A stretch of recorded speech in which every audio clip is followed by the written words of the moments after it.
muli sa bawat isa po sa atin. And again, katulad nga po ng aking announcement yesterday, this would be the final, okay, the final stretch doon po sa ating binuksang message series entitled Multipliers, alright? And I hope and I pray ay marami po tayong natutunan. Amen? Marami po tayong nakukuhang mga turo at nakukuhang mga aral dito. At the same time, I hope and I pray na hindi lang po ito basta maging aral. Ang dalangin ko po, sana po tayo ay magkaroon ng pagkakaalam at hindi lang po pagkakaalam. Again, the measurement of us learning from what we heard from the Word of the Lord is kapag itong bagay po na ito is being put into practice. Amen? Alright? So, pinapractice po ba natin ito? Ayan. Parang dalawa lang at least tatlo na. Okay? Piniprepresa ng 30 o 50, di ba? O lahat tayo mag-practice po nito. Again, ito po ay isa sa siguro, I think, this will be one of the longest na message series na binuksan po natin. Ito po is a 2 months na message series and ngayon po ang pinaka-final, ang pinaka-finale po ng message series po na ito. Again, the title of the message series is about being a multiplier, okay? Multipliers, okay? Ibig sabihin, nakita po natin throughout the message series na ang disenyo pala ng Panginoon sa atin ay hindi lang tayo maging nag-iisa, okay? Lalo higit sa pananampalataya, okay? Ang gusto ng Panginoon sa atin, tayo ay lumalago, okay? Tayo ay dumadami. At the same time, parang isang puno, ang disenyo ng Panginoon sa atin ay hindi tayo maging puno na walang bunga, kundi tayo ay maging puno o isang church na hitik sa bunga. Alright? Yun po yung pinag-uusapan po natin dito sa message series po na ito. And again, ang pag-uusapan, i-share ko po sa inyo ngayong po umaga ito, ay pinamagatan po natin multipliers moving together. Okay? Multipliers moving together. So if you have your Bibles with you, I would like you to open your Bibles with me, the book of Philippians. Okay, Philippians chapter 1, verse 27. Philippians chapter 1, verse 27. Maaari po bang hilihan ko tumayo ang bawat isa as we give reference to the reading of God's Word. Alright? At nasa screen naman po natin yan. Maaari po bang samahan niyo ako na sabay-sabay ng basahin? Amen? Okay, sabay-sabay po natin basahin. Ready? Begin. Worthy of the gospel of Christ, so that whether I come and see you or not absent, I may hear of you that you are standing firm in one spirit, with one mind, side by side for the faith of the gospel. Amen. So, wag po tayo manalangin. Panginoon namin dakilang Diyos, maraming salamat po sa napakagandang araw na ipinagkaloob niyo po, Panginoon, sa amin. Bagaman, Panginoon, mainit sa labas, ang dalangin po namin ngayong umagang ito ay maging mainit din po, Panginoon, yung pagsamba. At lalo tigit, Panginoon, maging mainit yung pangungusap po, Panginoon, ng iyong banal na Espiritu sa bawat isa po sa amin. Lord, ang dalangin po namin, tanggalin niyo po ang anumang magiging distractions, Panginoon, at buksan niyo po, Panginoon, ang aming mga puso, ang aming mga isipan, upang malinaw po namin maintindihan. Hindi lang po, Panginoon, yung disenyo mo sa amin, kundi, Panginoon, yung mga aral na po pwede namin baunin upang ang aming pananampalataya po, Panginoon, sa iyo ay mas lalong tumibay. Panginoon, ngayong pumagang ito, tago niyo po ako sa iyong likuran. Kayo po at ang iyong salita po ang maihayag sa likuran ng pulpitong ito. This name we pray. Amen and amen. Ay na po tayo, siyo po muna. Again, ang ganda po nitong Philippians chapter 1 verse 27. Let me read it to you again. No? Ang sabi dyan, only let your manner of life be worthy of the gospel of Christ, so that whatever I come and see you or am absent, I may hear of you that you are standing firm in one spirit and with one mind, striving side by side for the faith of the gospel. Okay? Ito pong Philippians, okay, it was written by Apostle Paul. Alright? Bigyan ko lang po ng konting background para magkaroon po tayo ng mas malalim na pagkakaintindi, lalo tigit sa pagiging multiplier, lalo tigit po sa pag-share ng gospel, lalo tigit po sa pag-disciple at pagbabahagi ng magandang balita ng Panginoon. Meron po tayong matututunan, lalo tigit dito sa letter nito ni Apostle Paul sa Church of the Philippi, one of the early church na in-establish ni Apostle Paul is the Church of the Philippi. At kung makikita po natin, when Apostle Paul wrote this, he actually wrote this to one of his beloved church. Isa sa pinakamalapit sa puso, okay, ni Apostle Paul, na church. In the early church, marami pong naitayo na mga sambahan o simbahan si Apostle Paul. At isa sa pinakamalapit, isa sa pinakamahal niyang church, okay, is the Church of the Philippi. At kung makikita po natin, kung itatanong natin, Pastor, bakit malapit sa puso ni Apostle Paul itong church na ito? Sa dalawang kadahilanan. Una, alam po natin si Apostle Paul is actually a missionary. He is actually a church planter. He goes from different places. Okay? At ang naging blessing sa kanya na ang kanyang trabaho is actually tent maker. Kaya po hindi po madali sa kanya magtayo ng infrastructure para magtayo ng church if we'll be talking about the infrastructure or the church. He will be around different places. The Church of the Philippi, the Church of Corinth, and any other churches na pinupuntahan at nililibot niya. And with those, na iniikot niya, of course, kailangan niya ng logistics, kailangan niya ng support, kailangan niya ng panalangin. And guess what? Okay? The Church of the Philippi is one of his supporter. Yung church na ito yung mga tipong dumudulog sa Panginoon para ipanalangin siya sa ministeryo pinagkatiwala sa kanya ng Panginoon. At hindi lamang yun. Hindi lamang ito supporter. Ito ay even financial supporter ni Apostle Paul. Tinutulungan, sinusustain. Diba? Kahit hindi ganun kayaman yung church, binibigyan nila ng support para yung salita ng Diyos mas lumawig pa at maihit sa mas maraming lugar. Pero hindi lamang yun ang dahilan. It is not only about the generosity of the Church of the Philippi kung bakit beloved ni Apostle Paul itong church na ito. At isa sa pinakamaganda na dahilan kung bakit mahal na mahal ni Paul ito, because this church is one of the church that was established na the very participant.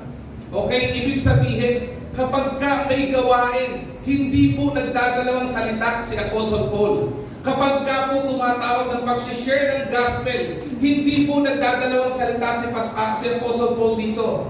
Kapag ka po merong mga kaganapan patungkol sa gawain ng Panginoon, lagi pong naandun, nagpa-participate itong church na ito. They are not only generous with their giving, but they are also generous when it comes to the ministry of the Lord, specifically in sharing the gospel of Jesus Christ. Kaya kung mapapansin po natin dito, nung isinulat ni Apostle Paul ito sa Philippians 1:27, makikita niyo dito yung hamon ng Panginoon that in sharing the gospel of Christ. Patuloy na ini-encourage si Apostle Paul. The question is, why did Apostle Paul wrote a letter to the Church of Philippi? Tatlong bagay. Una, kaya sa sumulat ng letter sa Church of the Philippi ay para mag-express ng gratitude. Salamat kasi sinusuportahan nyo. Salamat dahil ginagabay nyo at pinapatubayan nyo ako sa gawain ng Panginoon. Katuwang ko kayo, supporter kayo, prayer warriors kayo. At ito ay masasalamat niya. Second, to encourage them in times of trouble. Bakit? Wala po namang church na hindi dumadaan sa problema.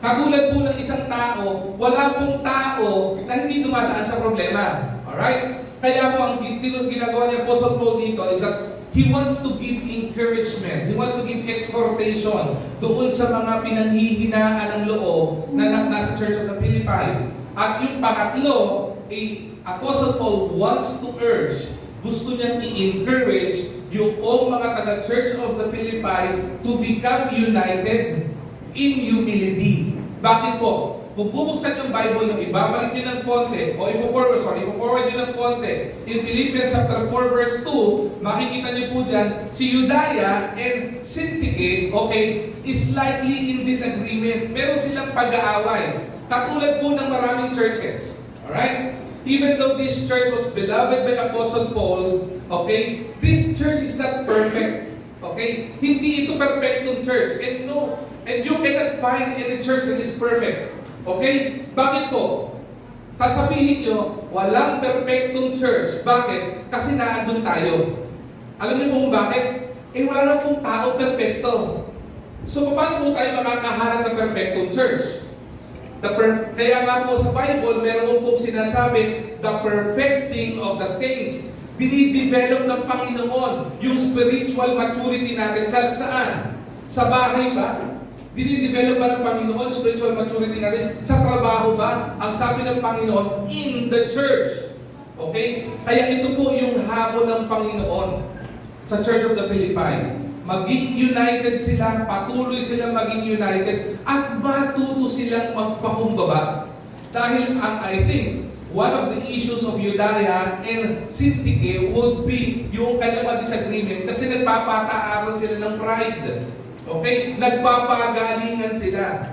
One of the problem of early churches, kapag ka-unchurch, yung mga member ng church, ay talagang eager sa gawain. Diba? Nagkakaroon ng competition. Nagkakaroon ng pagalingan. O ako, marami ako nadalang kalwa. O marami ako na-share na gospel tracts.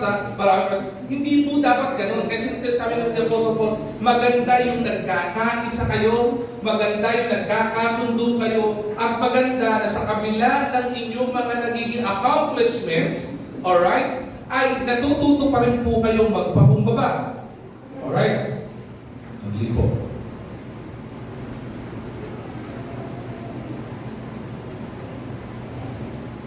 Natututo pa rin po tayo magpakumbaba. Ito po yung gusto kong sabihin ni Apostle Paul dito sa mga taga-Church of the Philippi. Okay, now, ano pong kinalaman nito sa ating pong message series na multipliers? Ang pinaka-focus po nito ay sana po at ang dalangin po natin, ma-challenge po tayo ng Panginoon as IPC Manila, as one church, one body, okay, to move in unity. Okay? To advance the Great Commission. Yung pong multipliers na ito, na message series, this is not only a campaign. Hindi po ito ordinaryong teaching. Ang multipliers na message series is actually God's design to each and every Christian and individual who is actually a child of God. So kung ikaw ay anak ng Diyos at sinasabi mong anak ka ng Diyos o anak tayo ng Diyos, tayo po ay dinisenyo ng Panginoon para magkaroon ng kalaguan, magkaroon ng pagkataka, tayo ay mamunga sa ating pananampalataya, hindi lamang sa mga personal endeavors natin. At ang disenyo ng Panginoon sa bawat isang kapulungan, okay, na ang kapulungan na ito ay maging salt and light of the world. Ibig sabihin, maging daan ng kaligtasan o maging lugar kung saan makakarinig ang tao na magandang balita ni Jesucristo. Pero sabi ko nga po, itong message series po na ito ay hindi po campaign o ordinary teaching lang. Ito po, ang gusto po ng Panginoon is for us to have a movement. Ibig sabihin, gumagalaw po tayo. Sabi nga po natin kanina, malalaman po natin na ang isang estudyante o isang nakikinig o umaattend ng isang seminar o umaattend ng klase na natututunan niya yung mga itinuturo sa kanya o napapakinggan niya kapag itong mga turo na ito ay nai-a-apply sa buhay. It is not only about the interpretation, but it is also about the application. Mahalaga po iyon. Now, dahil ito po ay movement, gusto ko mabigay ng konting illustration before I go and dig into the points na gusto kong ibahagi po sa atin about moving together in unity. Okay? Kung makikita niyo po itong picture na ito, ano po ito? Alright? Ito po ay mga Olympic rowers. Nagpa-practice po yan. In the Olympic rowing daw po, na competition, alright, the most successful team o teams, okay, are not the strongest individuals. Pagdating po pala dito, sa rowing, hindi po pala palakihan ng muscle to. Hindi po pala pabruskuhan ito. Okay? Hindi po ito pagandahan ng katawan. Hindi ito palakasan ng katawan. Ang pinag-uusapan dito is sino o yung nananalo sa competition na to is sino yung pinaka-synchronized. Kaya po pala, kapag nakakakita kayo ng mga Dragon Boat team, actually nakikita ko before nito eh, dyan sa may Manila area, sa may Manila Bay. Every Saturday or Sunday, may nagpa-practice po dyan ng umaga. Tapos sasabi ko, ano ba yung ang aga-aga, may marinig ng tambol. Sino yung drummer natin? Brother Erwin, tulungan mo nga ako please. May marinig ako ng tambol. Pag ang beat ng tambol, Brother, sige, bigyan mo ako ng beat. Nung ako tumira sa pinakagilid. Yan. Yan yung bigat. Yan. Yan. Mas malakas pa dyan. Yan. Yan. Alright. Pastor Kisha, baka pwede tulungan mo. Ayan. Okay din ata to. Okay. Yan. Bigyan mo isang beat lang na mabagal. Yan. May marinig akong ganung beat. Ay, ano kayo yung beat na yun? Sige, tuloy mo lang, Brother Erwin. Tuloy mo lang. Tapos, pag-utak may dumadaan na bangka. Ang bagal. Tapos, maya-maya, babalik uli yun. Pero yung beat na narinig ko, mas mabilis ang konti. Hindi, mabilis ang konti na siya. Mabilis na. Konti na. Yan, gano'n. Asan ka bumibilis ng konti? Asan ka mamaya, makikita ko na babalik uli yung bangka, okay? Nang mas mabilis na. Pero ang bilis na nung beat. Ang tawag doon, okay na Brother Erwin, thank you so much. Napaka-perfect nun. Sigurado mag-move tayo ng wagas na wagas. Okay? Pero, yung ginawa ni Brother Erwin, medyo imperfect ng konti eh. Pero doon, okay, makikita nyo, sa bangka, left and right, mayroong mga tinatawag na rowers. Okay? Tapos, sila ay nakikinig. Oh, they're listening to the tatagtog swing. Okay? Yun yung tagatambol. Yung tagatambol, yun ang nagdidikta ng beat. Okay? Bakit mayroong tagatambol? Kasi, ang pinag-sabi ko nga sa inyo, pagdating sa rowing competition, it is not about strength. It's about yung synchronization ng mga rowers. Alright? Kaya merong beat. Sinusundan nila yung beat. So kung mabagal yung beat, mabagal din yung pag-row. Sinisimulan na sa mabagal na pag-row, pabilis yung beat, pabilis din na pabilis yung pag-row, hanggang sa yung facing nila ay mabilis na. Now, pagdating po dito, if even one person rose out of sync, isa lang, na hindi po mag-row at hindi nakasync doon po sa beat na ibinibigay ng drummer, okay, it would slow down the boat's movement. Tama ba? Sino po sa inyo nakapamangkana? Meron po ba? Yeah, mga nakapamangka. Oo. Mga young people, wala ba? Sabi ng ibang young people, ako pastor, nakapamangkana sa 2 ilog. Iba yun. Hindi maganda yun, mga young people. Okay? Yung nakapamangka talaga ng boat. Yan. Yung hindi po speedboat ha. Yung talaga nagro-row kayo ha. Yung row your boat. Yan. Yung left and right na row niya, okay, kailangan pantay po yan. Sipin niyo po kung meron pong 10 na rower, 5 on the left, 5 on the right. Tapos sabi dito, sa study, isa lang daw ang hindi mag-row dyan o hindi nakasynchronize, naka-align. Ano mangyayari? Patay tayo dyan, parang hindi tayo nakikinig. Ano mangyayari? Bumabagal. Tao ba? Ngayon, kapag ka mayroong isang hindi nag-row dyan, hindi lang babagal yan. Ang mangyayari dyan, iiba ang direksyon yan. Subukan nyo, kapag ka gusto mong lumiko sa kaliwa, anong gagawin? Ang dapat ang nagro-row ay nasa kaliwa. Tama ba? O kanan, sorry, kanan. Dyslexic eh, no? Okay, kanan. So, ibig sabihin, pag yung kabilang side, hindi nagro-row, ang mangyayari, iiba ng direksyon. Sa physics, the fastest way to go from point A to point B is what? Ano po?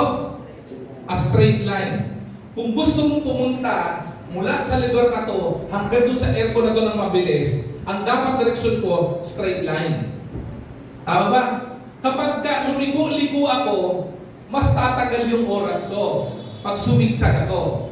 Ang problema sa bangka, kapag nag-grow ng hindi pare-pareho yung mga rowers at hindi sila in sync, magsisigsag, mag-iiba-iba ng direksyon yung bangka. At kung karera ang pinag-uusapan, maniwala ka, dahil hindi mabilis, matatalo ka. Now, let's align this illustration sa church. Kung ang pagiging multiplier, okay, was illustrated ni Apostle Paul na kailangan mayroong unity, kailangan we are striving together according to Philippians chapter 1 verse 27, na para tayong rowers, if only, kahit na maniwala po kayo sa hindi, kung ang itinalaga ng Panginoon na taga-tambol ay yung pastor, kahit anong tambol ng pastor, kapag hindi gumagalaw at hindi nagro-row yung mga members o yung mga rowers, do you think the boat will move? Samahan niyo po ako. Do you think the boat will move? Most probably it would. Sa pagitan ng wind. Pero kung walang hangin, do you think it will move? No, it will not move even an inch.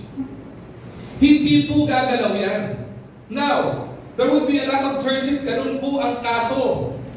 Tambol na tambol yung pastor.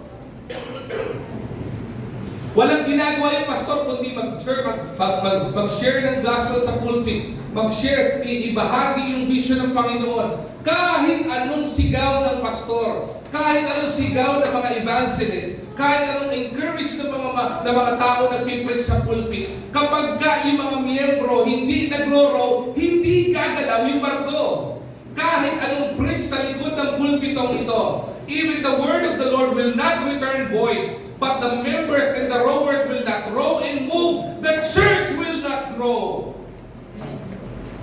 Mahalaga po yun.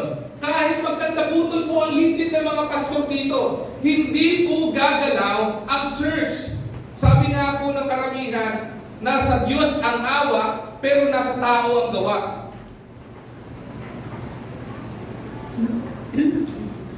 Kahit ano pong panalangin natin, na magdala ng kaluluwa, na dumami tayo, punan ng Panginoon ang pangailangan natin, the church will not be provided, and walang parating na kaluluwa dito, if the church will not move. And it would be hard for the church na pastor na nagtatambol, pastor pa rin ang nagro-row. Everybody has a responsibility. Wala kayong makikita sa mga rowers sa team na ito na yung drummer siya din ang yung nagtatambol, yung nagdidikta ng beat, yung nagbibigay ng vision, siya rin yung nagro-row. Wala pong ganun. Karamihan, mayroon talagang mga rowers. Diba? So sana po, ito po yung hamon ng Panginoon sa Church of the Philippi. Sabi niya, oo, alam ko, kayo ay talagang participative kayo ay supportive, makagbigay kayo sa gawain ng Panginoon. Granted. Pero may nakita kasi Apostle Paul, hindi sila synchronized. Bakit? Maraming member ang Church of the Philippi, pero iilan lang yung sumasagwan. Marami din pong church na ganon. Maraming miyembro, pero iilan lang yung sumasagwan. Yung totoo, kapag po tayo, nakasakay tayo sa isang malaking bangka, at dalawa lang ang nagsasagwan, maniwala po kayo, hindi pa tayo umaabot ng 1 kilometro, lawit na po ang dila ng mga yan. Tapos ang galaw natin, kakapiranggut lang. Bakit? Ang bigat ng bangka, pero iilan lang yung sumasagwan. At ang masakit dito, in the Church of the Philippi, karamihan nga sa kanila sumasagwan, pero may mga nag-aaway naman. Subukan mo sa mga nagro-row na ito, mga rowers na ito, meron dalawa dito nagpapaluan ng sagwan. Do you think yung boat mag-move forward na maayos? I don't think so. And that is one of the imperfections of the Church of the Philippi. Kaya sabi ni Apostle Paul, we row in unity. Sana, ang tanong ko po sa atin, let us make an evaluation sa church na ito. Let's make an honest evaluation in this church. Let me ask you this question. Sino po dito na gusto niyong lumago yung church? Sige po. Lahat po tayo, di ba? Sino pong gusto nyo na yung church na ina-attendan po natin, wala pong upuan na walang nakaupo? Di ba? Sino po sa inyo na gusto nyo yung mga kamag-anak nyo, yung mga mahal sa buhay, na kilala ang Panginoon, na disciple lumalago sa pananampalataya? Di ba? Gusto po naman natin lahat yan. Lahat, wala pong itatanong regarding spirituality na talagang tatanggi. Ang ganda ng benepisyo ng Panginoon eh. Pero ang tanong dito, bakit maraming churches o tayo, nasaan na po ba tayo? Are we moving forward? It doesn't mean we are in this church. It doesn't mean we are in this stable na structure. We are moving forward. The only measure to measure tayo ay moving forward kapag ka po tayo ay nagiging ilaw sa lugar na ito, nakakapagbahagi tayo ng magandang balita ng Panginoon na i-share ng bawat isa ang gospel ng Panginoon. Hindi lang po yung pastor. If we want the church to move forward, if we want the church to grow more, if we want the church to really blossom at tayo ay dumami, to multiply and to become multipliers, we need people who are rowers. Di ba? Ano pong tawag doon sa mga nakasakay sa bangka na hindi nagro-row? Ano pong tawag doon? Ano pong tawag? Ano po? Pabigat. Exactly. Kapag ka may bagyo at unstable ang barko, ano ang unang tinatapon? Mabigat. Ano po? Pabigat. Pabigat. Di ba? Maliban sa kapitan. Isang sabi ka sa ulo kapitan. Okay? Okay? Pwede rin naman. May mga ibang kapitan talaga dapat itapon. Alright? Pero ang unang tinatapon, yung mga pabigat. Tanong, ano ka? Rower ka ba o pabigat? Ang masakit, pag pinadaan ng Panginoon ang church na ito sa isang bagyo, sino unang itatapon? Pabigat. Kaya minsan nga hindi mo na kailangan itapon yung mga pabigat eh. Alam nyo kung bakit? Sila na mismo ang kusang tumatalon. Maraming mga pabigat sa church na sila mismo ang unang tumatalon. Ang masakit, may mga naiiwang pabigat sa church na nagiging Yudaya and Sintike. Diba? Yung gusto mong suntukin, ano pala, Sintike pala. Okay? Bakit? Hindi na nga sila rower, wala pang ginawa kundi magreklamo. Subukan mong sumama ka sa mga to. Tapos may makita yung nasa likod mo, hindi nagro-row. Tapos walang sinabi sa'yo kundi sabihin, ang bagal mo naman. Ang kupat mo. Di ba? Ano gagawin mo? Titignan mo kung nagro-row. Hindi. Paluin kita ng sagwan eh. Di ba? Gusto mo gamitin ko ito yung paddle na pang fraternity, equal swing kita dyan, para malaglag ka na. Ikaw ang pabigat eh. Sa church, meron din po mga ganun eh, di ba? Yung tipong pabigat na, hindi na nga sumasagwan, pero siya pa ang unang nagre-reklamo. Right? Pastor, hindi lang pa. Hindi po. Ang gusto lang po ng Panginoon sa atin is for the church to move forward. And if we want the church to move forward, we really need to row. We really need to move. And how can we move fast? Yung po yung tinuturo ni Apostle Paul for us to move together. Okay? Kaya kung makikita po natin, Jesus gave one mission to the church. And that is to go therefore and teach all nations. Matthew 28:19-20. The Great Commission given by the Lord. The mission requires movement. Kailangan gumagalaw, but not just any kind of movement. It demands unity. It demands spirit-led action. Kalooban ng Panginoon. Kaya kung makikita po natin in Philippians chapter 1 verse 27, si Apostle Paul pinoint out to sa picture ng church, not just believing in the gospel, but striving together for it, growing in the gospel of Jesus Christ and sharing the gospel of Jesus Christ. Ipinoint out po ni Apostle Paul ito sa Church of the Philippi. Kung titingnan mo, participative na nga yung church eh. Kung titingnan mo, supportive na nga yung church eh. Pero binigyan pa rin ng emphasis ni Apostle Paul na kung gusto mong lumago o kung gusto gusto natin lumago, ang Church of the Philippi, kailangan nagkakasundo-sundo tayo.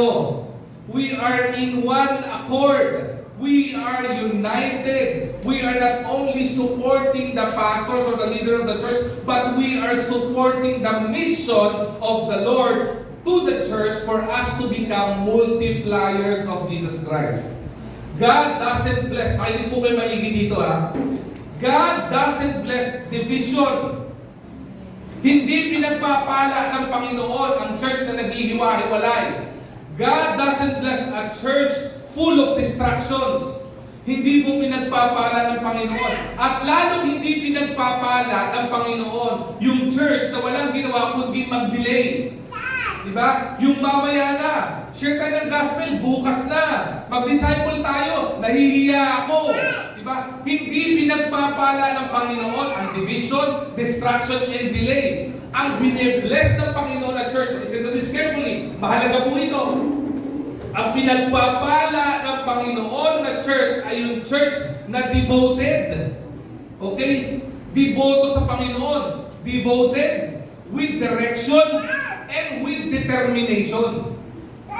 Kapag ka po yung church disidido, eager to move forward, eager mag-share ng gospel, eager na mag-disciple, yun po ang pinagpapala ng Panginoon. Amen? Ang tanong, gusto mo ba natin ng pagpapala? Question, are we divided? Are we distracted? O dinidelay natin lahat ng mga pinagagawa ng Panginoon? Kasi kapag nandun tayo sa spectrum na yon, hindi tayo magpapalangin ng Panginoon. But if the church members, if the children of God are devoted sa Panginoon, devoted doon sa plano ng Panginoon at disenyo ng Panginoon sa akin, pagpapalahain tayo ng Panginoon. At mas bibilis yung galaw kapag nga tayo ay mayroong vision, mayroong direction. Kaya po sabi ng Bible, if there is no vision, people perish. Di ba? Maliwanag po yun. Kapag nga walang direksyon, walang prinsipyo, walang pamantayan sa buhay, ang mangyayari dyan, people perish, napapahamak. At ang pinakamalupit ay yung may determinasyon. Bakit? Yung pong may determinasyon, pero charger is. Laptop. Yung pong mayroong determinasyon, yun po ang pinakamahalaga. Ilang point po ang gusto ko pong ibahagi po sa inyo. 4 lang po ito. And I will share this to you very quick.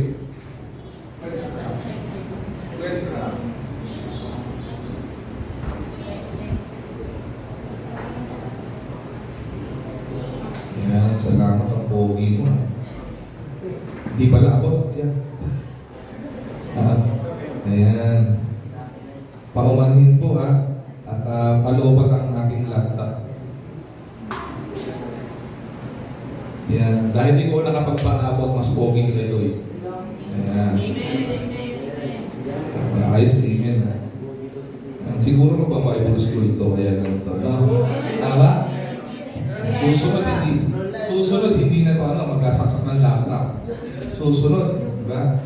Siya kayo magsasalita sa pulpito. Amen? Nag-meeting aside, okay ba? Bible school talaga. Tama ba? So, mag-pray natin si Joseph o si May. Kasi kung papastor to, ibig sabihin si May magiging pastor's wife. Anyways, pang-pastor's wife naman yung forma niya ngayon. Alright, sorry for the distraction. Hindi tayo mabiblis doon. Balik tayo sa salita ng Diyos, okay? 4 na bahagi po na matututunan po natin for us to move together in unity. Okay, una, in Philippians chapter 1 verse 27, itinuturo ni Apostle Paul sa atin mga church, okay, is for us to match our conduct. Yung character po natin, kailangan po ito ay naka-align sa Panginoon. Ano sabi ito? Only let your manner of life be worthy of the gospel. Ulitin ko po only let your manner of life be worthy of the gospel of Jesus Christ. Ibig sabihin, kung tayo ay mag-share ng gospel, kung tayo ay mag-share ng magandang balita ng Panginoon, kailangan po nakikita sa buhay po natin. Nakikita sa character natin. Ibig sabihin, ang pinag-uusapan dito ay yung testimony natin. Bakit? Kasi kahit anong magandang balita magandang i-share mo ng salita galing sa Panginoon, kapag ka hindi mo isinasabuhay at hindi nakikita sa iyong buhay, maniwala ka sa hindi paniniwalaan. Tama? Subukan niyo po ako ang mag-share tungkol sa kung paano magiging milyonaryo. Maniniwala ba kayo? Sabi ng iba, hindi masyado. Bakit? Hindi na po ako milyonaryo eh. Tama? Paano? Kung yung kamukha ni Chinkitan ang magsabi kung paano ka magiging milyonaryo, maniniwala ka ba? Diba? Kunwari si Kuya Alan, ito medyo kahawig ng Chinkitan eh. Diba? Yung mga Chinkit talaga, kami talaga Chinkitan niya. Si Kuya Alan, magsabi dito na paano pagpapalain ng 1 million. Maniniwala kayo? O kita mo, hindi ako sabi niya na. Bakit? Eh kita mo naman, forma pa lang, okay. Ako, dinadako lang sa long sleeve. Pwede bang ganyan ka-t-shirt lang, hindi mo pwedeng basagin yan, mamaya, color laman niya. Diba? Ibig sabihin, ang sinasabi ko lang dito, merong tao talagang in authority to share something. Ganun din po tayo. Kaya po siguro may nahihirapan yung mga rowers to share the gospel. Kasi po, baka po hindi nakikita sa ating testimony. Kaya po kailangan, pinangangalagaan po natin yung testimony natin. It would match our conduct. Our manner of life must match our message. Hindi po pwedeng sabihin mo na maging mabuti ka. Pero pag nasa bahay ka, ang sama mo. Hindi mo pwedeng sabihin na maging mapagmahal ka. Pero hindi ka marunong magmahal. Hindi ka po pwede magturo na maging mapagbigay ka kung hindi ka mapagbigay. Di ba? At lalo tigit, hindi mo pwedeng sabihin na kaya kang iligtas ni Kristo kung ikaw hindi pa nililigtas ni Kristo. Tama mo ba yun? The manner of life must match our message. We cannot move forward together if our testimony pulls others backward. Ibig sabihin, kahit ano share mo ng gospel, kapag kinakasuran ka o kapag nakita ka, hindi mo ka Kristiyano. Yung tipong asuot mo mukhang Kristiyano, yung amoy mo, amoy Kristiyano, yung pamumuhay mo mukhang parang Kristiyano, pero yung pananalita mo, yung testimony mo, hindi nakikita si Kristo, hindi pa rin po magkakaroon ng authority yun. Yung totoo, katitisuran ka pa eh. Kaya nga po merong mga churches, okay, na may mga nawawala sa church. Bakit po? Natitisod o nagiging stumbling block o katitisuran yung kapatiran. Imbis na lumago, imbis na mag-disciple, ababaliktad. Hindi ba kapag ka nag-disciple ka, inililid mo yung tao para maging spiritually mature? Eh kapag ka ikaw, pagka nakakausap mo yung tao, kinaliguhan, ayaw lang umaten, eh hindi ka discipler. Ano ka? Destroyer. Kaya po mahalaga po yung pinaalala ni Apostle Paul, yung match our conduct. Mahalaga po yung testimony for us to move together. Just like Hidayah and just like Sintike, okay, na nag-aaway, hindi po sila magandang example. Sa church na nagkakaisa, sa church na nagpa-participate, sa church na gumagalaw, sa church na nag-share ng gospel, sa church na nagdi-disciple at may eagerness mag-disciple. Bakit po? Kinakatisuran sila eh. So mga kaibigan, mga kapatid, huwag tayo maging Yudaya at saka Sintike ha. Okay? Kasi kapag ka naging Yudaya at saka Sintike ka, baka suntukin ka ng iba. Now, mahalaga po yung calling. Tandaan po natin, our walk must match our witness. Diba? Yung buong paglakad natin, dapat po nakikita ng mga taong inaabot natin. Nagkakaroon tayo ng magandang testimony. Pangalawa, we are to maintain our unity. Huwag po natin babasagin po ito. When I teach unity, ang lagi ko pong nilalagay na synonym dito is about harmony. Kaya po, paumanhin po sa praise team, paumanhin po sa ating mga choir at sa mga kumakanta sa church. Pag naandun po ako, hindi po talaga ako mapakali kapag yung boses niya, di ba? Ang alam ko po kasi may soprano, alto, tenor, bass, melody. Yan ang tunog. Pero kapag nakarinig po ako ng, di ba? Sinto alto, hindi ko po talaga matanggap yun eh. Kasi ibig sabihin, hindi ka nakikipag-harmonize. Hindi maganda sa tenga. Ganon din po, yung tao na walang harmony at hindi nakikipag-unite sa kapatiran niya, hindi rin po maganda sa paningin. Kaya po ang paalala ni Apostle Paul is to maintain our unity. Now, kung ang church na ito ay walang unity, we are not to maintain our unity. We are to develop unity muna. Pero ang sabi ni Apostle Paul, sa mga tao kahit papano may unity na. Sabi niya, Philippians 1:27, second part, I may hear of you that you are standing firm. Naninindigan ka with integrity in one spirit. Okay? Nagkakaisa. May pagkakasundo-sundo. Standing fast together means being firm. May paninindigan. Being faithful. Nagiging matapat. At lalo tigit, pag sinabing standing firm, you are focused. Mayroong kang sabihin natin, gustong gawin, tinututukan mo yung bagay na yun. At hindi mo lang basta hindi mo lang ginagawa yung stand firm, hindi ka lang nagiging faithful, hindi ka lang nagiging focus. Ang ginagawa mo in one spirit. Hindi mo pwedeng sa church, yung pastor lang ang firm. Hindi mo pwedeng sa church, yung mga pastor at worker lang yung faithful. Hindi mo pwedeng sa church, yung mga firm at faithful at focus hanggang ministry leaders lang. Sabi nga po, in one spirit. Ibig sabihin, dapat pare-pareho po tayo, sama-sama tayo. Ibig sabihin, kung lumalago yung pastor, dapat lumalago din yung mga miyembro. Amen? Di ba maganda po yun? Ang maganda po, kung pinagpapala yung pastor, dapat pinagpapala din po yung mga members. Tama mo ba? At ang maganda, kapag ka pinagpapala yung mga member, yung mga manggagawa, pinagpapala din. Anong tawag doon? Kapag ka ganoon ang atmosphere, ganoon ang culture, ibig sabihin, united po tayo. Ang problema kapag ka hindi united, kapag ka pinagpala yung pastor, naiingit yung miyembro. Kapag ka pinagpala yung miyembro, naiingit yung manggagawa o naiingit yung pastor. Wala pong unity yun.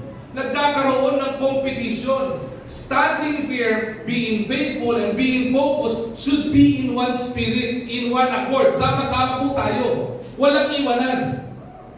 No competition. No comparison. Walang comparison. Mas magaling mag-lead sa'yo ng worship si ganito. Mas magaling mag-gitara si ganito. Mas madami siyang naabot na kaluluwa kaysa ganito. Di ba? Ikaw na comment ka ng comment. Ano na nagawa mo?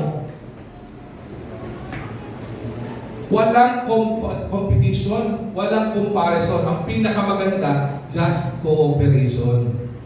Di ba? Ang pangit ng karakter ng competition eh. Mas magaling to sa akin. Mas ganito to. Hindi ganun. O mas mabuti pa si ganun. Diba? Kino-compare eh. Walang comparison. Wala naman ginawa ang Panginoon na identical kahit identical twins pa yan eh. Kahapon may kasama kami identical twins. Ang tanong namin sa nanay, paano mo na-identify kung sino yung sino? Sabi niya, sa tenga. Ganon din po tayo. Wala pong individual na ginawa ang Panginoon na parehong-pareho. Kahit po tayo, may pagkakaiba-iba tayo. Merong magaling sa finances, may magaling sa administration, may magaling kumanta, may magaling sa mga sa gawain bahay, may mga magaling sa gawain sa church, may kanya-kanya tayong kagalingan. May pagkakaiba-iba tayo. Hindi porket magaling ka sa isang bagay, mas magaling ka na sa iba. Ang isipin mo, yung kagalingan mo, dahil hindi niya kagalingan, pag nagsama kayo, mas magaling kayo. Amen? Ang tawag doon, cooperation. At ang maganda dito, ilan po tayo dito? Sa dami natin, may kanya-kanya tayong strengths and weaknesses. Di ba? At yung strength natin, magkakasama, okay? At pagkakaiba-iba natin, yung diversity natin, pag pinagsama-sama po natin, nag-cooperate tayo, mas gagaling yan. In sharing the gospel, hindi lahat marunong magsalita. Di ba? Hindi lahat marunong mag-pray. Yung iba magaling lang magbigay ng tracts. Yung iba magaling lang mag-invite. Di ba? Yung iba magaling magbukas ng pintuan ng bahay. Hindi parang pangit yung parang akit bahay ata yun. Ibig sabihin, magaling kumuha ng contact para may mga mabuksan ng Bible study rooms. Iba-iba tayo ng galing eh. Maaari si Pastor BJ, magaling siya mag-share ng gospel. Magaling siya magturo. Di ba? Ano yung galing ni Pastor BJ magturo? Kung yung mga magaling na magbukas ng bahay at kumuha ng contact at magbukas para sa Bible study, hindi nagpapagamit. Wala nang kwenta yun eh. We need everybody. Masakit man sabihin, tanggapin mo man o hindi, kailangan mo yung katabi mo. Hindi po pwedeng sabihin mas magaling ka. No competition, no comparison, just cooperation. Yung unang tinuturo ni Apostle Paul to maintain unity in the body of Christ, specifically in sharing the gospel, in making disciples. Pakinggan niyo maigi ito. Unity is not optional. It is essential. Okay? For the movement. Balik tayo sa picture kanina ng rowers. Hindi po option na maging united sila. They are being forced by the drummer to become united and to become synchronized. Bakit po? Hindi po option yun. Kung gusto po nilang manalo, kailangan nila synchronize. Kung gusto nilang manalo, kung gusto nilang mabilis mag-move forward, hindi option yung unity.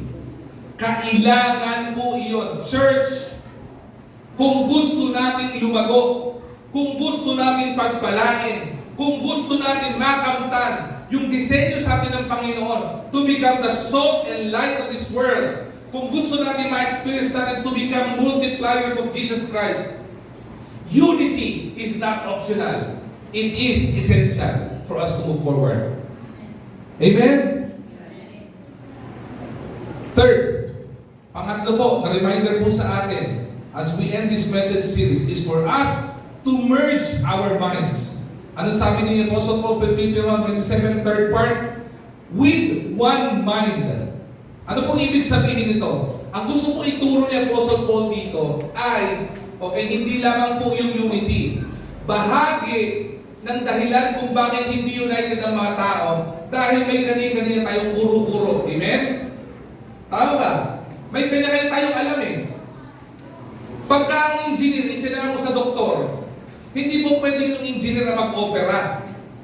Tama mo ba? May kakaiba tayo, iba-iba tayo ng galing, iba-iba tayo ng kaalaman, iba-iba tayo ng level ng spirituality, iba-iba tayo ng kaalaman pagdating sa Bible o lalim ng pagkakaalam sa salita ng Diyos. Pero ang gusto ng Panginoon, sa kabila ng pagkakaiba-iba natin ng alam, kailangan mag-merge ito. Mag-merge yung mind natin. Ang tawag dyan ay alignment of thought. Kaya nga po maganda yung nagkakaroon ng meeting eh. Sa church po natin, meron tayong mga pastors dito. I ask them, kahit po ako na po lead pastor ng church na ito, I ask Pastor BJ, anong input mo dito? Anong tingin mo dito? Kasi pagdating sa teaching, magaling po si Pastor BJ. Pagdating sa mga bagay sa logistics, magaling si Pastor Christian. Anong tingin mo dito? Sila ang ma-handle ng youth. Anong tingin mo dito? Para isosolve yan. Bakit ko tinatanong yun? Kasi hindi po lahat ng bagay alam ko. At hindi rin po lahat ng bagay na alam ko, alam nila. Kaya hindi ko po fino-force yun. Bigyan ko na halimbawa, let me use, yung kay Pastor BJ. Si Pastor BJ, pagdating sa pagdadraft ng message, paggawa ng preaching, pag-deliver ng preaching, marunong po yan. May kaalaman, may kagalingan. Pero ang hindi siya magaling, alam niyo kung ano? Paggawa ng PowerPoint. Kahit anong ganda ng message niya, hindi niya magawa ng PowerPoint katulad po nito. So ano gagawin niya? Hihingi siya ng tulong doon sa marunong gumawa nito. Diba? Lalapit siya, Doy, pwede ba paggawa ng PowerPoint? Ako, speaker po kasi. Bakit? Pag sinabi ba niya nung kay Doy, dahil si Doy ay isang miyembro, bumaba ba yung pagkapastor niya? Hindi po. Pinapractice lang nila yung cooperation. In one mind, in one thought, in one purpose, in one direction. And ano gagawin sa church po na yan? It keeps the church rowing in rhythm. Diba? Ano may tutulong sa iyo, bro? Pagod ka na ba? Gusto ba habang nag-row ko, minapasahe kita? Ang sarap po siguro na, ano? Yung nagtutulungan kayo. Diba? Ano pa pwede ko itulong sa iyo? Ano pa ang kailangan mo? O may fellowship ba? Sama ako dyan. O di ba, may member children ba? Kailan ba yan? Ngayong Sunday? O sige, next Sunday attend ako. Wala na pong member children next Sunday. Diba? We are to be in one thought, in one purpose, in one direction. Masakit man pong sabihin. Study would show, marami pong church na split, nagkakahiwa-hiwalay, nagkakawatak-watak. Bakit? May pagkakaiba-iba ng pagkakaalam eh. Hindi nagkakasundo sa thought, hindi nagkakasundo sa purpose, hindi nagkakasundo sa direction. Tandaan po natin, God is not the author of confusion. So if God is not the author of confusion, why are other people confused?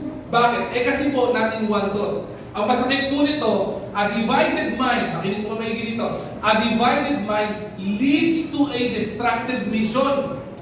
Kapag ka po may mission order ka, hindi po pwedeng iba-iba kayo. Diba? Hindi po pwedeng iba-iba ang pinanggagalingan ng order. Kaya po sa church, ang pinanggagalingan ng direksyon, hindi po pastor. Sa church, ang pinagdadaan, ang pinanggagalingan ng direksyon, yung nagbibigay ng divine direction, and that is none other than God. At yung pastor, kailangan nakikinig sa Panginoon. Dahil kung hindi, maraming kaluluwa ang mapapahamak. Kaya po sa church na ito, we don't decide based on programs. We decide on the leading of the Lord. Lord, gagawin po namin ito. Kalooban niyo po ba ito? Bakit? Because divided mind leads to a distracted mission. Masisira ang mission. Hindi tayo magiging multiplier kapag distracted tayo.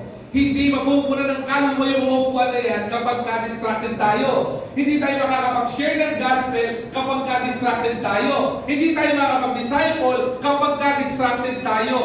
Where there is a one mind, there is one mighty movement. Kapag nagkakaisa tayo in concept, nagkakaisa tayo in purpose, nagkakaisa tayo in vision, yung movement natin, it would be mighty and speedy. Mabilis. Again, hindi naman po usapan ng pakabilisan ito. Kung kakabis na dami, gano'ng karami makakabot natin ng kabilisan, hindi po usapan yon. Pero ang hindi rin po usapan ito, na hindi gumagalaw kasi ayaw mong gumalaw o ayaw mong sumagwan. Kasi sabi ko nga po kanina, hindi pinagpapala ng Panginoon yung divided, yung distracted at nagdi-delay. Ang gusto ng Panginoon, gumagalaw ang church. Amen? Amen. Willing tayong to accept our design na binigay sa atin ng Panginoon.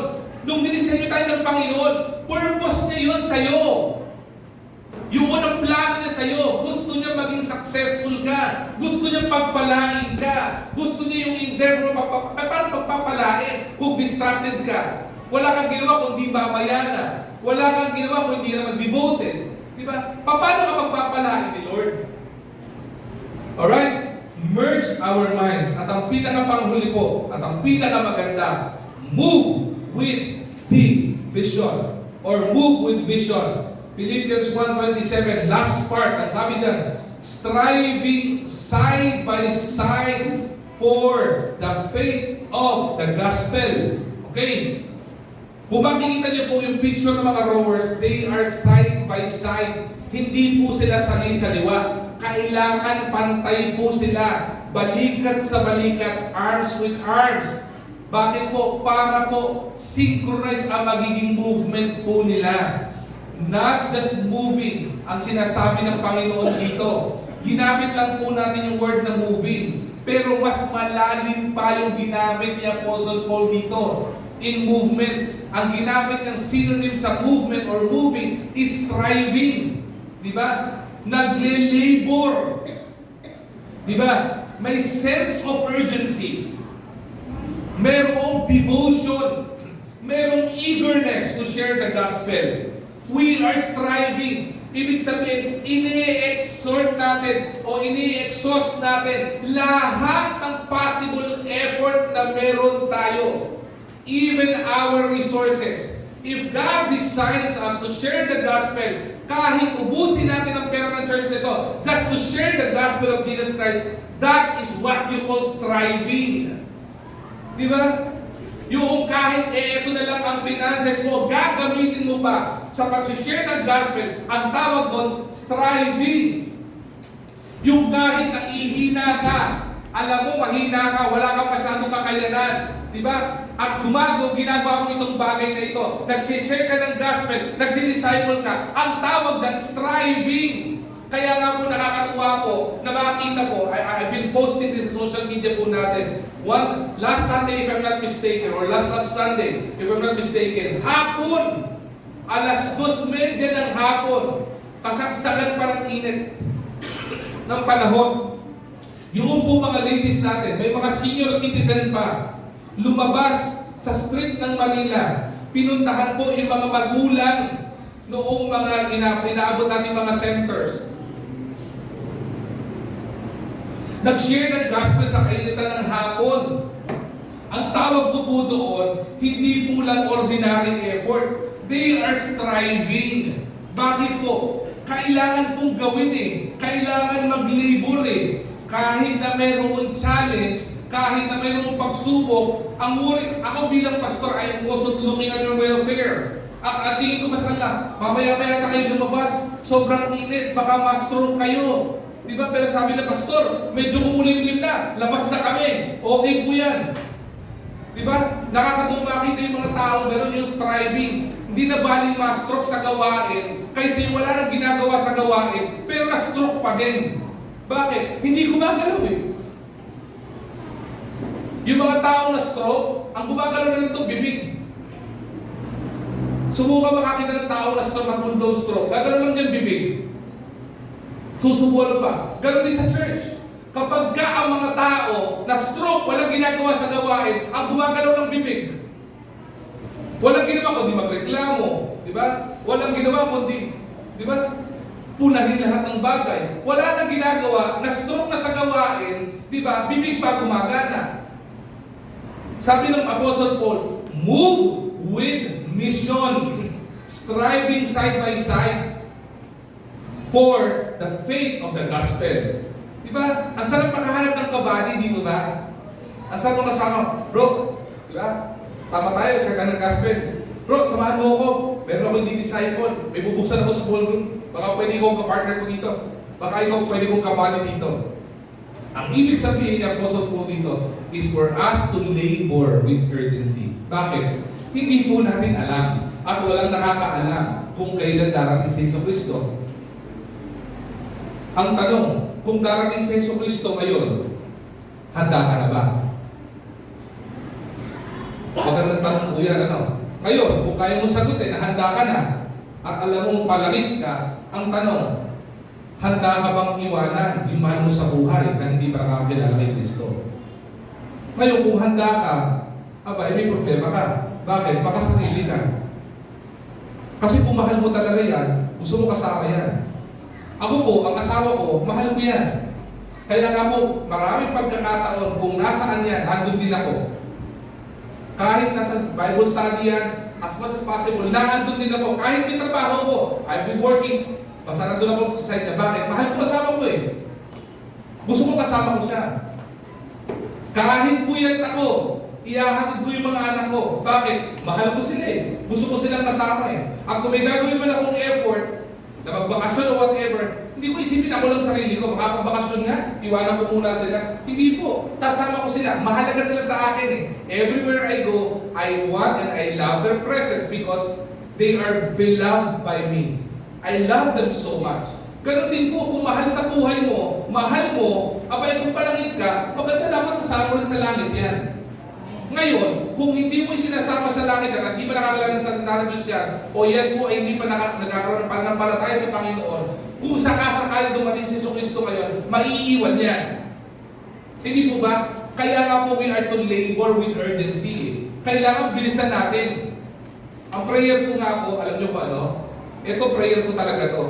Sabi ko, Lord, kung sakasakali man po, na darating po Panginoon kayo, okay? Yung dadagitin nyo kami, yung tinatawag na rapture. Pwede po ba, Lord, gawin nyo ng Sunday? Bakit po? Para po yung mga hindi umaattend ng church, maiwan. Di ba? Paano yung gano'n, di ba? Paano kung linggo? Di ba? Hindi naman pinag-usapan yung church ng mga nasa church naman dinadagin ng Panginoon eh. Ang sinasabi lang dito, kung wala kang pagmamahal sa gawain ng Panginoon at wala kang hunger sa salita ng Diyos, and if you are forsaking the assembling of us together, may problema ka sa pananampalataya mo. Kasi kami nag-uutos ng Panginoon yan eh. Hindi naman po ako nag-uutos yan eh. Hindi ba? Panginoon po nagsabi niya, move with mission. Tandaan po natin, church isn't a cruise ship. It is a battleship. Hindi po tayo cruise ship, yung parang di mo, sarap, di ba? Swimming ka lang. Hindi po yung cruise ship. Di ba? Sa cruise ship, pakain-kain ka lang. Di ba may nakapag-cruise ship na ba dito? Wala ba? Ako din, hindi pa. Nakita ko lang. Gusto ko nga, sarap eh, di ba? Nakita ko na, sarap yung mga buffet, di ba? Tapos lahat ng utang mo, libre. Di ba? Pero ang church, hindi po siya cruise ship. It's a battleship. Battleship on the gospel mission. We are a battleship with mission. Diba? Ang Pilipinas, nagbibili ng kung ano-ano. Diba? Mga bumibili ng mga battleship and they have mission. Hindi ko alam exactly what their missions are. Pero ang church, alam ko kung anong mission. We are a battleship na ang mission natin is to share the gospel. And we cannot share the gospel kung hindi tayo gagalaw. We don't just sit together. We strive and move together. Tandaan po natin, nasa end, tandaan po natin, when the church moves together, the gospel moves forward. Ulitin ko po. When the church moves together, the gospel moves forward. Tandaan po natin, the challenge of Apostle Paul and the challenge of the Lord to the letter of Apostle Paul to the church of the Philippi is for us to move together as one body. Wala akong iwanan. Yung pagka may lumapit sa'yo, samahan mo naman ako. Diba? Pastor, pwede ba? Samahan mo ko yung kaibigan ko siya ng gaso, hindi ako marunong eh. Gusto kong matuto. Pwede ba samahan niyo ako? O kaya, kapag ka yung isa, kapatid, meron small group ng kababaihan. Baka pwede sumama ka. Ngayon, in-establish tayo small group sa Ortigas. Diba? Baka mo pwede sumama ka doon. Baka pwede mong tulungan si Ate Joyce. Or baka may kakilala kayong taga-Ortigas din. Why not na isama po natin doon? Marami tayong mga kaibigan, marami tayong contacts, di ba? I-share natin yung contact na yun. Naku, hindi po ako makakasama dyan eh. O sasama ako pero, sis, pwede ba huwag mo na pagsaltain? Ako lang sasagot ng kape. Okay din yun. Maganda yung we are one, moving together. Diba? Ang sarap po, every Saturday ng morning, yung grupo ng mga young people workers natin, they are sharing the gospel tracts sa street. Pwede ba gawin natin yun every Saturday? Diba? Hinito natin konti yung kape, tinapay at magandang balita for some reasons. Kasi mas gusto natin, mas intimate yung sharing the gospel. If we call a gospel sharing and invite this church, diba? Gawin po natin. Samahan po natin yung mga workers. Mapapagod po yun pag sila lang ang sumasagwan. Pag kami lang po sumasagwan, mapapagod po kami. At ang masakit, dahil mainit ang panahon, pag na-stroke po yan, sino worker nyo dito? Tama ba? Pero kung sama-sama kayo, sarap niyan, di ba? Yung pagkatapos yung mag-share ng gospel, sama-sama kayo maghalo-halo. O di ba? Ang saya, no? Sama-sama din po kayo tataas ng diabetes. Sama-sama, sa hirap at ginawa. Yun ang masarap sa church. Hindi po pwedeng sa ginhawa lang sama-sama. Kapag kami magandang mga gawain, sama-sama. Pero kapag ka sa hirap at trabaho na, hindi sama-sama. If we want to be blessed, if we want to grow, we move together. Tulungan po tayo. Kami po mga pastor, aaminin po namin sa inyo, limitado po lakas namin. Hindi na po kami Diyos eh. Diyos na po may unlimited na lakas. Pero kapag kasama po namin kayo, ang laki po encouragement sa amin noon. Sa mga nag-small group, ang laki encouragement po kapag sumasama kayo. Yung kapag iniimbita kayo, sige, sama ako dyan. Spend ako ng time. Okay? Let us move together as one body of believers, not as isolated individuals, but as unified movement. Pakibalik niyo sa picture na anak ng mga rowers. Not as to maintain comfort, but to multiply disciples. Let us row in rhythm with Christ's command. Anong command ng Panginoon? To do the Great Commission. To spread the gospel of Jesus Christ. For us to grow in discipleship. That is what the Lord wants. Tanong, we understood that we are designed by the Lord to become multipliers. But the question is, are you accepting the challenge of the Lord? Are you living to the design God designed you to be? Sama-sama po tayo. Ang sarap po nung sama-sama. I'm almost done. I would remember when we transfer in this church, dito sa church na ito po ay dating sugalan. Maniwala po kayo sa hindi, lahat ng pumunta dito kasama namin na lalangin. Napakadumi nito. Yung CR nito, di ba?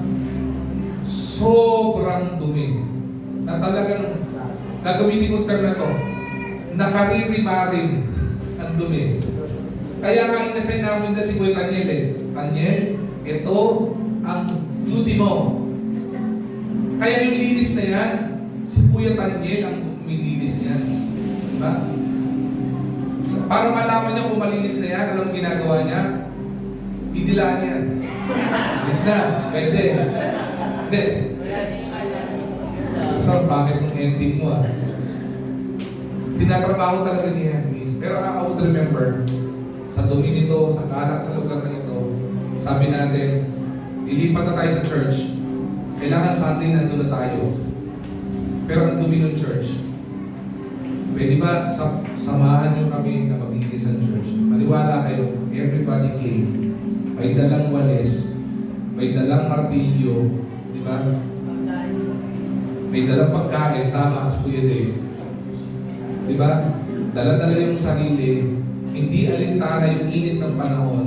Hindi alintana yung pagod o edad. Sama-sama. May na-assign doon sa King's Church. May na-assign ng pintura. May na-assign kung saan-saan. And you know what happened? The Lord sees it. Nakakatuwa kayo. You're united. And you know what? The Lord blessed us. May mga pangangailangan tayo. The Lord uses people to bless us. May mga needs tayo. From unity and harmony in the body of Christ, wala pong anumang bagay na hindi po pwedeng ibigay ng Panginoon. Pinagpala tayo ng lugar, pinagpala tayo ng mga facility natin. We are blessed so much. Truth of the matter, even the church, we are struggling in finances. I'll be honest. Marami sa inyo, akala nyo, nakakapag-church naman ako, okay naman to. Where only the finance team would understand. Na tipong, lagi tayong photo finish, lagi praise the Lord. Yung tipong, magbabayad ng tubig, wala pa pambayad ng tubig. Yung tipong deadline na, biglang magkakaroon ng pambayad ng tubig. Kuryente, di ba? Magkakaroon ng pambayad ng kuryente. Upa, magkakaroon ng pambayad ng upa. Grabe, no? Ang laki ng operation expenses natin. But the Lord provided that on a monthly basis. Alam bakit? Only if people becomes united, they will be blessed. Walang malaking amount, walang malaking need na hindi mapupunan ng mga taong nagkakaisa. Maniwala kayo sa hindi. Wala din pong mga empty seats na hindi mapupunan kapag po ang mga mananampalataya would row together in unity in sharing the gospel and making disciples. I'm not talking about needs, I'm talking about movement. The Lord is challenging us to move forward together in unity. Huwag kang maging tagaukulang. Huwag kang maging Kristiyano na ang tawag sa sa iyo ay SSS. Ano yung pastor? Saved, seated, and satisfied. Ikaw ay maging devoted, a Christian with direction, a Christian who doesn't accept delays and distraction just to move forward. Tutuloy at gagalaw lang tayo. Sama-sama rin tayo. Diba? Maganda yung kanta natin. Halina't sama-sama, di ba? Halina't sama-sama. Purihin natin siya. Sarap nung gano'n. Ang sarap. Nakaka-encourage po na makita tayong sama-sama. Kaya po, tanongin niyo po, every time may mga miyembrong wala, I would ask the pastoral staff, nasa siga nito, nasa siga niya. Lord, pakitext kasi ganito, hindi siya nakita. Bakit wala siya? Bakit? Nakaka-encourage po tayo ay sama-sama. Because sign of, sabihin natin unity, is yung presence po natin. Kapag wala po tayo, sign din po iyon ng rebellion. Masakit man pong sabihin. Pero kahit kung may mga dahilan, na personal dahilan, valid naman po, hindi naman question yung mga dahilan eh. Pero kung di pong wala kang dahilan, pero nawawala ka, hindi mo ba alam na nagiging source ka rin ng discouragement? Kasi yung presence mo lang, kinakatuwa namin. Talaga, pastor, kahit matigas ang ulo mo, o ba, kung wala yung tigas ang ulo mo, edi kulang yung church. Nakakatuwa ka pa rin. Bakit? Kaluluwa ka eh. Mahalaga sa Panginoon ang bawat isang kaluluwa. Dahil ang salita ng Diyos ang nagbabago, hindi yung church at hindi yung pastor. And again, in sharing the gospel, in making disciples and putting up small groups, we are to move together in unity. Sana po, mas marami pa ang kaluluwa na makakilala at maligtas dahil sama-sama tayo na gagawin ito. We follow the Lord in obedience. Tumayo po tayo na. So we pray. Panginoon, aming dakilang Diyos, maraming salamat sa hamon mo. Maraming salamat po yung hinamon mo kami, Panginoon, to move together in unity. To be in one spirit. To be in one accord, Lord God. Specifically in your designs about this sa amin. For us not to be divided. Not to compare ourselves with others. Not to compete, Panginoon, but to cooperate with each other, especially in sharing the gospel truth. Especially, Panginoon, in making disciples. Na kami, Panginoon, ay makahanap ng mga contacts, Panginoon, na makasama namin in our spiritual journey to maturity, Panginoon. I pray, Panginoon, na hindi po kayo lilipas sa mga araw, lilipas sa mga linggo, na wala po sa puso po namin, Panginoon, yung desire, Panginoon, na mag-invite ng kaluluwa sa church. Mag-invite ng kaluluwa na makakilala sa iyo. Mag-invite ng kaluluwa, Panginoon, para mag-disciples, Panginoon. O maaari may mga iba dito pa yung pinakausap ka, that they would like to open their homes, Panginoon, for Bible study or small groups. Hamunin mo patuloy, Panginoon. Maganda po ba yun yung culture na katulad dito, katulad Church of the Philippines, hindi man sila perfecto, pero they are striving to share the gospel. They are striving together in unity. May pangangailangan, whether emotional, physical, o financial support, they support each other, Panginoon. Lalo tigit pagdating sa gawain mo. Pagdating sa pagbabahagi ng salita ng Diyos, patuloy na hinahamon at ginagawa nila. Maging ihemplo po, Panginoon, namin yun. At iwasan namin, Panginoon, yung ibinahagi sa Philippians 4, Panginoon. Hindi kami maging Yudaya and Sintike, Panginoon, na wala nang ginagawa sa church, nagkakaroon pa ng disagreement. Hindi sana kayo maging source ng disagreements, kundi kami maging source, Panginoon, ng unity in the body of Christ. Again, Lord God, we thank you for this message series. Ang dami niyo pong tinuro, ang dami po namin natutunan. Paunin po sana namin ito sa paglago namin sa pananampalataya sa iyo. This mighty we pray. Amen and amen. Alright.